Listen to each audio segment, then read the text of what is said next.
Good morning, YouTubers. This is Edward here again this morning. Another beautiful, fine day in northwestern Mindanao at the Golden Palace, deep in the jungle of the Philippines. So, good morning to you all. I got my delicious tea here this morning. And for temperature, it's a warm one this morning, 83 degrees. It's almost 8 o'clock though. That's one reason why it's a little higher, but it's still warmer than the last few days on 26th of July. So today's briefing is going to be about a very, very serious subject that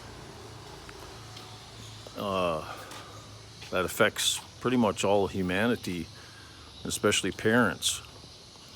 If you have children in the teenage years, especially, and even in the younger years than teenager. I was watching a documentary on Netflix yesterday called The Social Dilemma. And I'm a victim, a parental victim of this, just like most parents are probably in the world, about basically becoming addicted to the internet. I mean, you've seen it, and you're doing it every day, like I do, and most people. You're like a zombie. Walking around, only looking at your phone like a zombie, right? I mean, that's the way this world has become, and we as humans need to understand, okay, why? Why are we doing that? Well, technology is such an amazing thing that it's hard to stop. And the algorithms and the engineering behind TikTok and YouTube and all these things are just, it's like a gambling addiction. It literally is an addiction. Try to even put your phone away for one whole day, lock it in a safe or something. You're going to be thinking all day of, oh, geez, where's my phone? Oh, I wish I had my phone, blah, blah, blah. That's just the plain truth. And where it's the most serious of this subject is our children, right? This is the first generation ever in the history of man where this kind of a stimuli of online, interaction is going on to the degree it's complete addiction. And they learn only from what the algorithm is giving them. I mean, they're pretty much ignoring everything else except for what's going on YouTube or TikTok or whatever, right? And my youngest daughter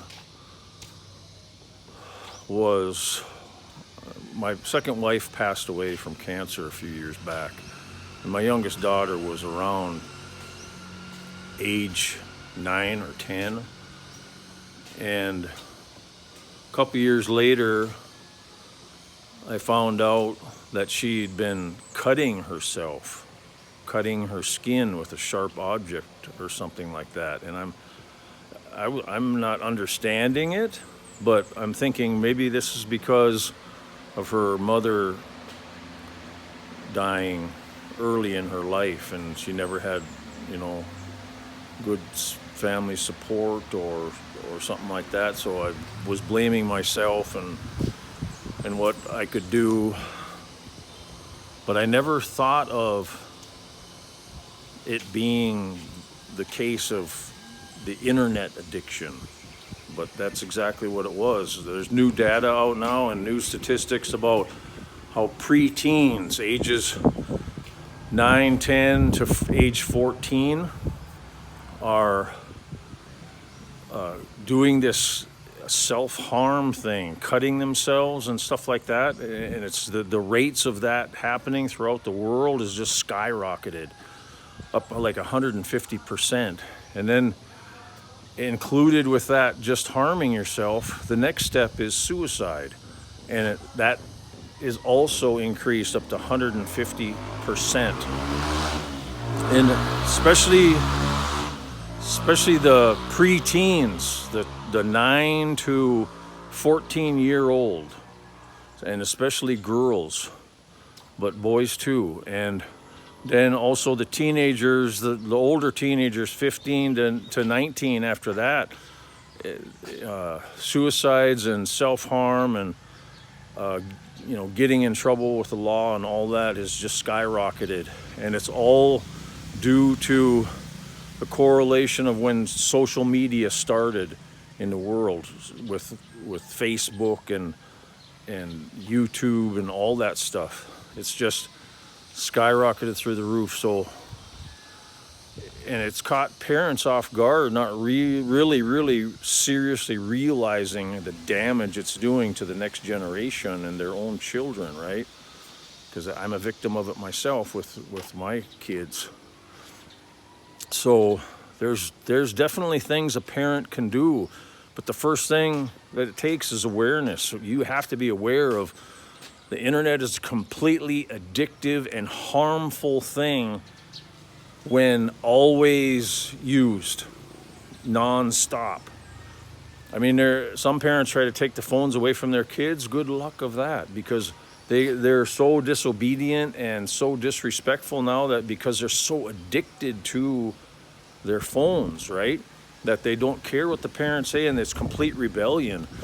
If they put them in a locked up thing, the kids will do whatever it takes in the middle of the night to try to get into that locked thing and smash it or destroy it to get their phones back. I mean, it's that bad. So I have one child left, my young 3-year-old son, and my wife and I have talked about this already, and I pray that I'm going to have the strength to put down some measures. And there's experts that recommend certain things, like absolutely no phones at the dinner table, absolutely no phones in the child's room all night, because a lot of them will stay up all night long, and then they're late in the morning for school or their responsibilities. They can't even wake up early, right, because they've been on their phones all night long. Honestly, that's how bad the addiction is. So you have to have a discipline, and it's up to the parents. It's up to the parents to do the best they can on whatever they can do to limit the use, and to try to explain to them how addictive and terrible this is for their lives, which it could be. Don't get me wrong, technology is an absolutely awesome and wonderful thing if controlled. Don't let it control you, but you control it. And with children, it takes the parents to put those safety measures in place for your child. So, like take away their phone, certain periods of time during the day, on school days especially, and no phones at school. Some schools have already restricted the phones, so that's a good thing. And then assign books to them to read and get a different perspective on life. Make their minds work in other subjects, and except for just being on YouTube or TikTok all day long, because they're only getting one perspective their whole life, right? So it's just a huge subject that's very serious consequences of suicide and self-harm that can happen to your children. So I just want to bring that up. I don't want to take any more of you guys' time. So I really appreciate your time in this subject. And we have great challenges as parents in the future. And as it is, it's already a challenge just to have a family, right? So good luck to you out there. God bless. I'm praying for everyone every day. And God bless you. And have a good day. Bye-bye.